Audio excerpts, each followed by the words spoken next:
Alright fellas, in this video we are going to see how to import presets in Lightroom. So first of all, you need to navigate straight into the Lightroom and you need to go to File and click on Import Photos and Videos. You can also use the shortcut which is Ctrl+Shift+I. It is a necessity because we want the image so that we can apply the presets and check out the results. You need to specify the path where your images are located, and in this case I have images on my desktop and I will click on the image. This is the FLIXITY logo.png and I will click on import. So now my image has been successfully imported.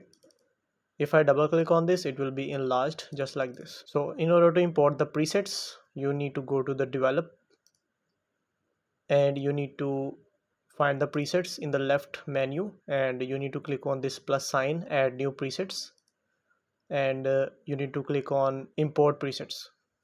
Now you need to specify the path where your presets are located. In this case I have the presets on my desktop and this is the preset lightroom.zip file. Let me show you what is inside this zip file. Alright, so if I open the preset Lightroom, it has a folder named as PSD stack landscape presets and it has the classic folder inside it, and it has some .xmp file inside it, and this is the preset that we want to be imported in the After Effects. So you can create a zip file and you can directly upload the zip folder. So let's get back right inside the Lightroom. Alright, so you need to click on the preset lightroom.zip file which has the .xmp files. These are the presets for the Lightroom and you need to click on import.